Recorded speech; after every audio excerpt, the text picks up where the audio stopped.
Greetings and welcome to this next installment of Bible Topics That Make You Say. All right, last time we talked about why wasn't Abraham and Sarah killed because they married each other and they were brother and sister. Now I want you to ponder this question that may be provocative, but it is something to think about. And that is when it comes to homosexuality and adultery, why don't we kill them? Right? Sounds provocative. But why aren't they killed? Because in the Bible, believe it or not, they were supposed to be dealt with in a way that we don't deal with them today. And why is that? Let's pick up in Leviticus chapter 20, verses 10, 13, and 22. It says, if a man commits adultery with a married woman, if he commits adultery with his neighbor's wife, both the adulterer and the adulteress must be put to death. Not just divorced, but killed. Can you imagine how many people would be dead today if we still just killed adulterers? Most of the planet would be gone. Verse 13, if a man sleeps with a man as with a woman, they have both committed an abomination.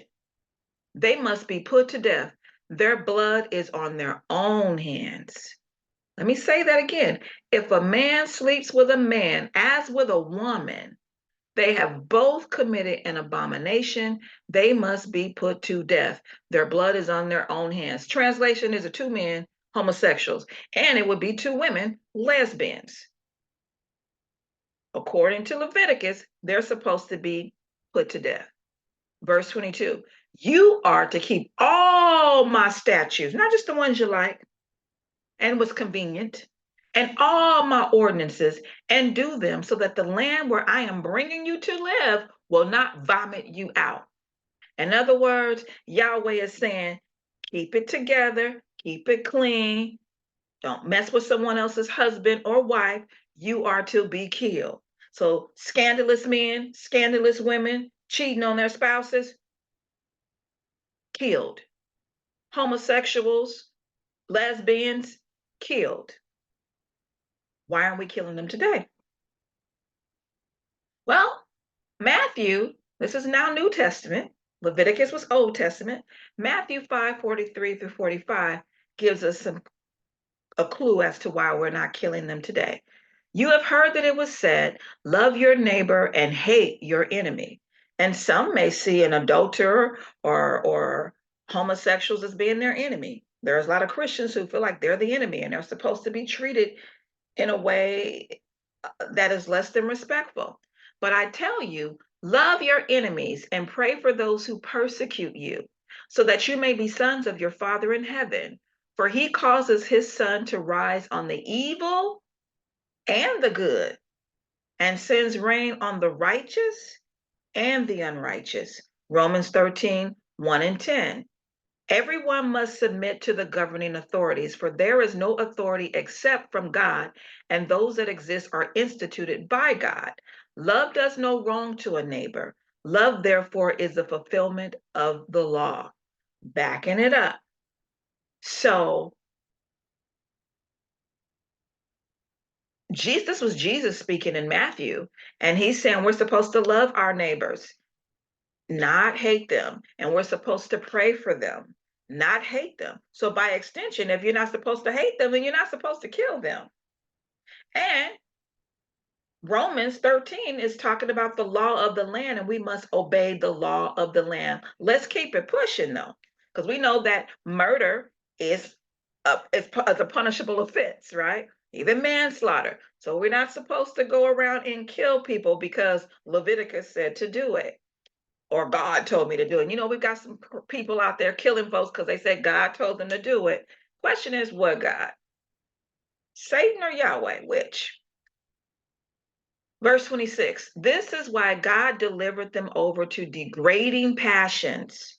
For even their females exchange natural sexual intercourse for what is unnatural. The males, in the same way, also, left natural sexual intercourse with females and were inflamed in their lust for one another.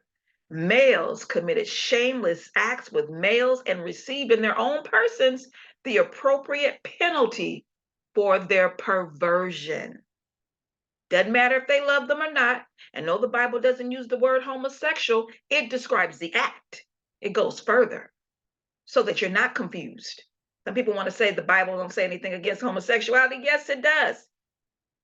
And because they did not think it worthwhile to have God in their knowledge, God delivered them over to a worthless mind to do what is morally wrong. Although they know full well God's just sentence that those who practice such things deserve to die, taking you back to Leviticus and what it used to be when we were under the Mosaic law, when they were under a theocracy meaning God is the king. And the nations where we live now, God is not the king of any of them. So therefore, we can't go and say we're fulfilling his law because we're not under that. We're under grace now. But even applaud others who practice them. So again, let's go back. The law and the times. Punishable offenses, adultery and homosexuality were punishable offenses to the point of death under the Mosaic law. However, now we're under grace. Jesus came and fulfilled the law. He died for us. He bought us from sin. And so therefore, he's given us time to get it together. We're not killed immediately for our sin. He's given us time to get it together so that we can live into eternity. Whoever is without sin, cast the first stone. John 8:7. So this takes us back to when a woman was caught in adultery, and the Pharisees, they brought the woman to Jesus and said, this woman was caught in adultery. Shouldn't we stone her like the law says? Notice they didn't bring the man, though, just the woman. Who knows? The man might have been amongst them talking about stone her too. Craziness.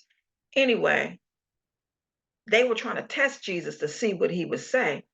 And Jesus bent down and he began writing on the dirt, in the dirt. And he said, whoever of you is without sin, cast the first stone.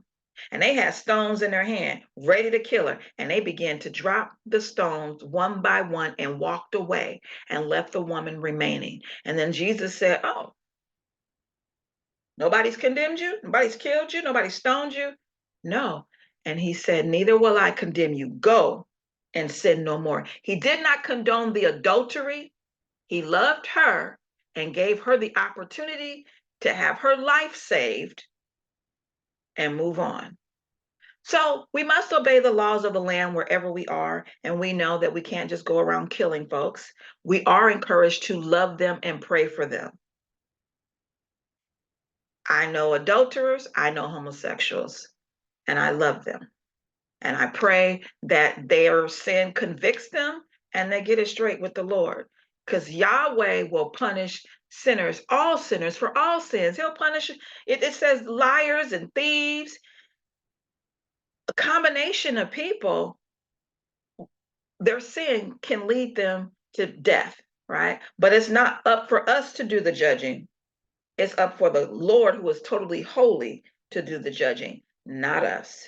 So again, God's law is designed to protect us, not to harm us. And some people may feel those laws are too harsh. But praise God that Jesus came and died for us on that cross so that he can buy us from sin and death, if only we will take advantage of that invitation. All right. See you next time on Bible topics that make you say, let's talk about these disrespectful, disobedient kids. Shouldn't they be killed? Join me next time. Let's find out.